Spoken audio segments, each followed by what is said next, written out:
Welcome to this Moneycontrol live stream. You're tuned into IPO Watch with me, Nandita Khemka. And today, we are focusing in on the IPO of Schloss Bangalore, the operator of Leela Hotels. The IPO opened on Monday and the 3-day subscription window to bid for the IPO is set to conclude today. The issue has been fully subscribed, with the QIB portion subscribed nearly 3 times the shares on offer. It has seen good demand from retail investors as well, and the company has received favourable reviews from brokerages for its public offering, with most of them recommending a subscribe rating for the long term. Now, we are joined by the management, Ankur Gupta, Managing Partner, Head of Real Estate for Asia Pacific and Middle East at Brookfield, to understand the post-IPO roadmap and growth plans going forward. Ankur, first of all, welcome to Moneycontrol. Third day of your IPO, it has received a strong response. Even the anchor book saw good response, with the significant global participation from names like Fidelity, Norges Bank, White Oak, and domestic participation was also fairly strong. So how do you feel about the response, and what does such robust institutional interest signal about the future potential? So Nandita, thank you very much for having me on your show, and a very warm, wishes to all of your viewers as well.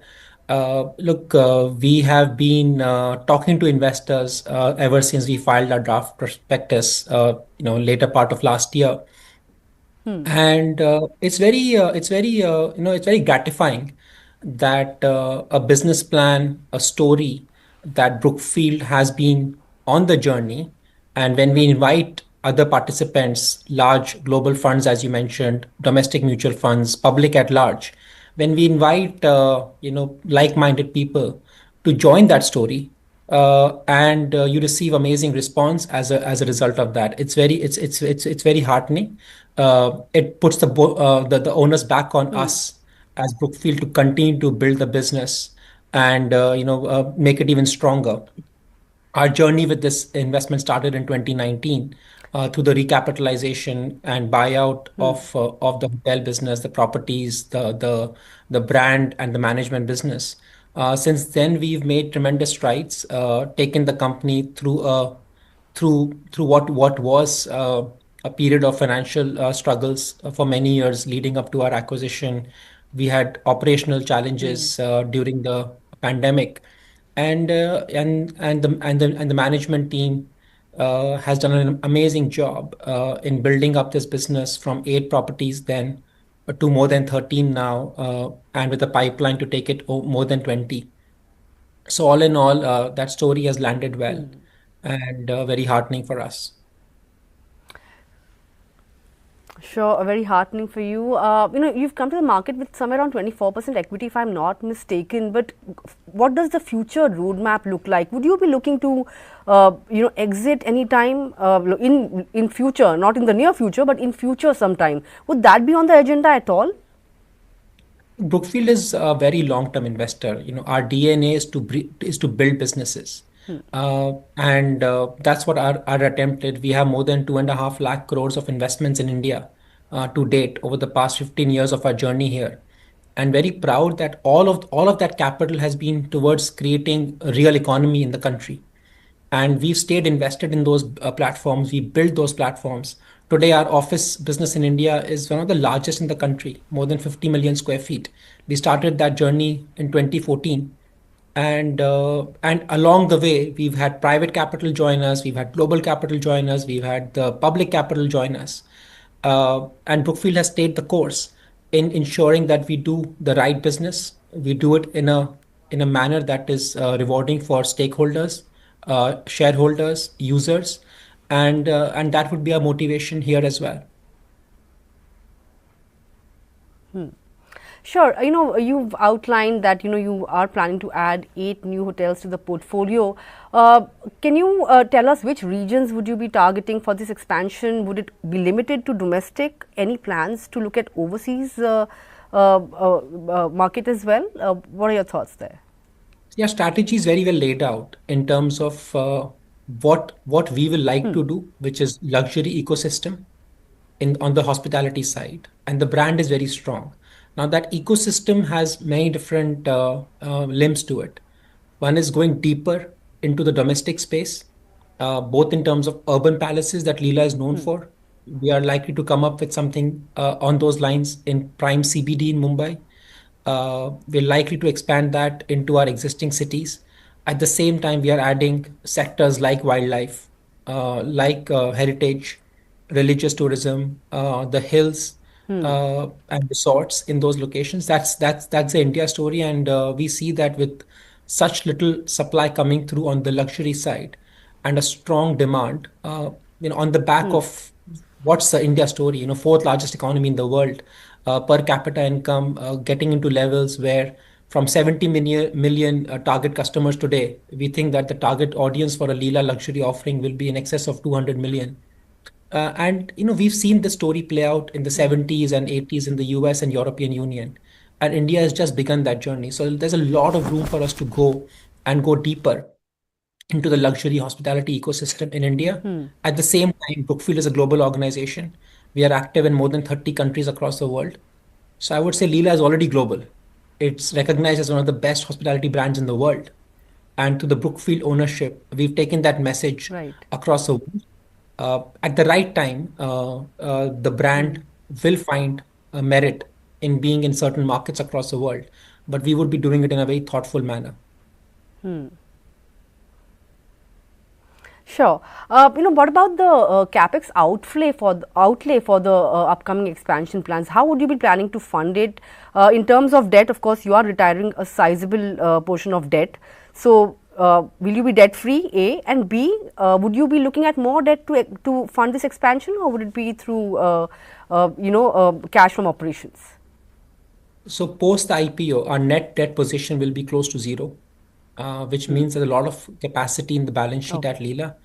In the last 12 months, the business generated an EBITDA of 700 crores. Uh, and as we've said, that the capital outlay on what we have planned right now is sufficient. So the balance sheet capacity, while keeping debt levels relatively small, is sufficient because there's enough internal accruals coming our way. Uh, Again, the benefit of a public company with a strong promoter like Brookfield provides access to multiple forms and avenues of capital. Should there be further opportunities to have accretive acquisitions along the way? Sure. I want to talk about the industry at large. How has demand evolved over the last few years? There is a supply demand mismatch, right? Especially for the luxury segment. There's more demand vis-a-vis supply, as you also pointed out. So, do you think that gap will be bridged, or do you think this situation will persist? And in that sense, how do you see the industry evolving here on? Yeah, look, it's an amazing observation. As I said, in India, what is real is a GDP growth. As a result of that per capita income Yeah. growth, a large volume of Indians entering what you would call as disposable incomes to be able to spend on luxury while they are doing business travel or they are doing personal travel, vacations, etc. So GDP growth manifests itself in a multiplier effect manner on hospitality. You have more business activity, which promotes business tourism. You have income levels going up that promote personal tourism, etc., etc. And we all know that airport capacity, airline capacities are severely constrained across the world right now. So a lot of push has come in over the last 5 to 6 years on domestic tourism and domestic travel, along with international travel, that properties like the Leela Palaces are very well positioned to host, whether it's delegations, ambassadors, heads of state, royal princes, etc. So that has come back post the pandemic. Domestic market, which was a lesser portion, has has ramped up and has stuck around. So you have this perfect storm where both the engines are firing pretty well, which augurs well on the demand side. On the supply side, the built environment uh, takes time, and add to that experience and alignment of incentives from an owner operator perspective. We see that lots of announcements happen a lot. Brookfield is one of the largest investors in private assets, private real assets in the country. And we see a lot of announcements come through, but it takes time to bring real estate uh, to completion. Also, the experience required for that and alignment with the operator is only present in a few cases. That puts Leela in a very good spot because we have alignment, we have owner operator mindset, and a very well capitalized balance sheet. So it's a perfect storm for high quality return. Investing in this business. Sure, perfect storm for high quality returns. But let's talk about your financials. You've already mentioned that you've seen good EBITDA growth. It has been impressive ever since 2022. But at the net level, when do you expect to turn the corner and post consistent profitability? Yeah. So look, I mean, two things are important. Is your revenue stream solid? Because hotels is a high fixed cost business. A lot of the costs in if you look at the expenses, a large part of those expenses are fixed in nature. Leela has a very strong advantage. We are rate leaders, both in terms of ADRs as well as RevPAR. So compared, and this is industry research that publishes report. In 2019, we were 20% above comp set. Today we are 40% above comp set. So when you are head and shoulders above your comp set by a factor of 40%, which means your revenue side is very strong. But the reason for that is twofold. We have a very strong sales team, a very experienced hotel general managers, and our corporate leadership team. At the same time, the focus on service culture in Leela, where our net promoter score is 85, means that customer voice is very much in favor of this business. Now, it is not a consumption business, it's an experience business, which means if you have good brand recall and if you have good customer feedback, you can command high rates, as the Leela business has demonstrated, which reflects in two things: strong revenue growth, uh, and even stronger EBITDA growth that the business has had over the past two full fiscals post-pandemic. And as I mentioned, our EBITDA numbers crossed 700 crores last year. Uh, on a on a EBITDA basis, that's solid. Our margins are close to 49% over that period, which is industry leading. So we have strong customer affinity and we have strong financials, which is a really good position to be in. We hope that we can maintain that. We hope we can better that as well. And with as I mentioned, Yeah. our debt So load will be that was my reduced next question to you, significantly. Ankur.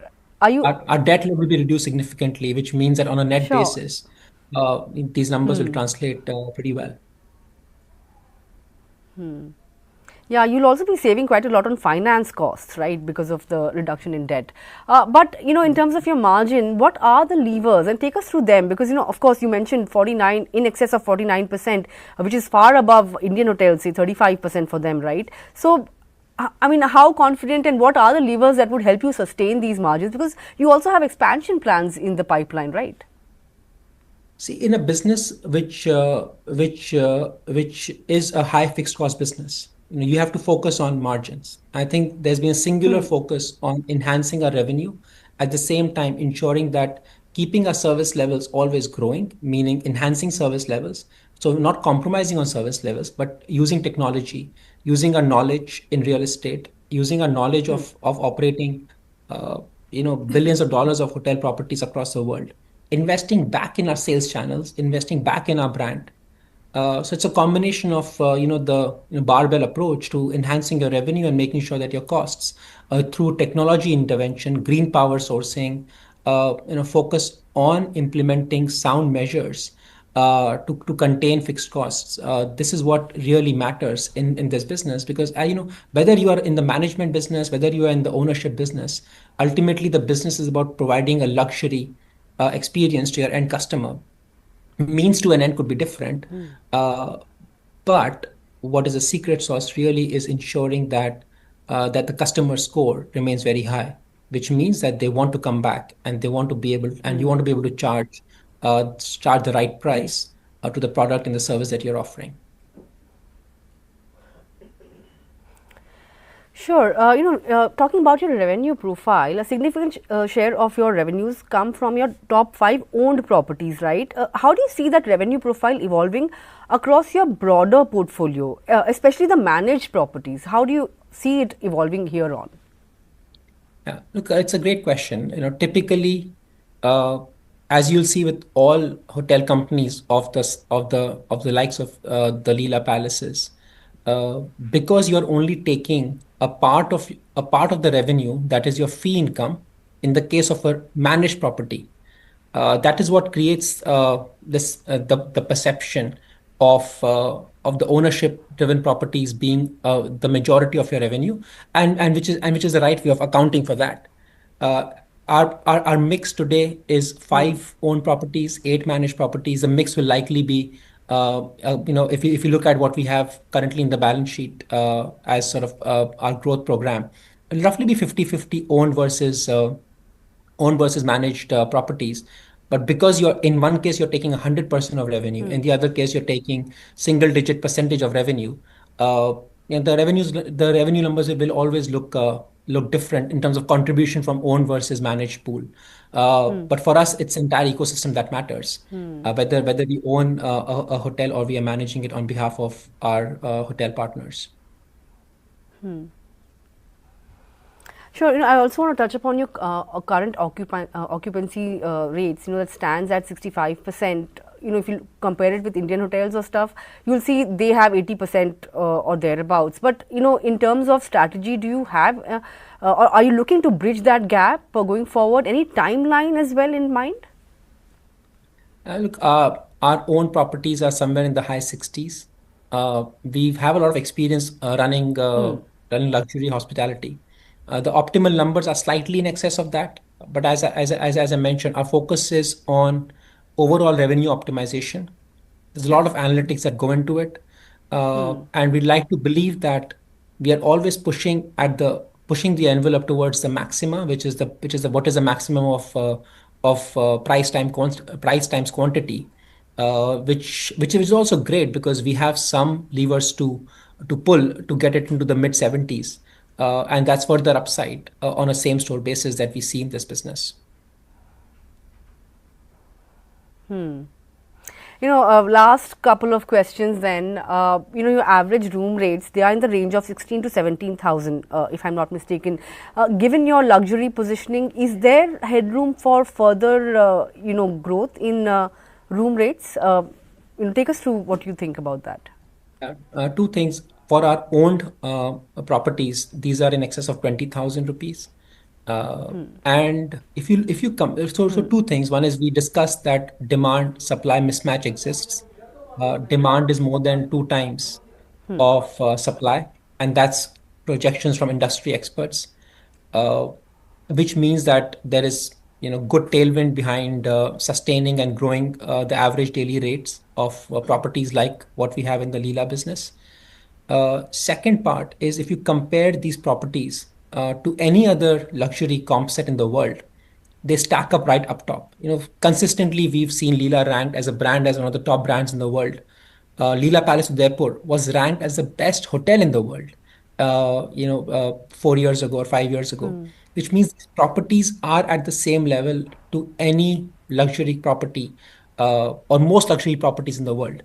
But if you look at the average daily rates in global cities, gateway cities, compared to what exists in India right now, as an industry, there's a lot of headroom. And if Leela commands premium on top of the industry average, which means Leela has further headroom ahead of itself. So I'd like to believe that the industry tailwinds are behind us, both as a sector in India and also as a company, the Leela Palaces, resorts and hotels. All right, so there is more room for growth in the average room rates as well. But lastly, any message to your prospective shareholders as you look at your listing journey? Look, for us, the support, but as I said, it's very gratifying to have received amazing response. We've been speaking to a large number of investors across the world, and to have them as part of our journey is very important because we build businesses to last forever. Uh, we have several businesses across the world. In India, we've been investing. We've been treated very, very well in India. The India story shines very bright, of course, in the global economy, but as you like to say, as a trillion-dollar asset manager, uh, in the Brookfield economy as well. And Leela is special. So thank you very much. Well, here's wishing you, all the best for the listing as well. Ankur, thanks a lot for taking out time and joining in, and look forward to another interaction with you post your listing as well. Thank you very much. Look forward to it. Thank you. Thanks a lot. Well, with that, we've come to the end of this edition of IPO Watch. Thanks a lot for tuning in. But you guys stay tuned to Moneycontrol for all your other news and updates, and I'll see you in a bit with closing bell. Thank you.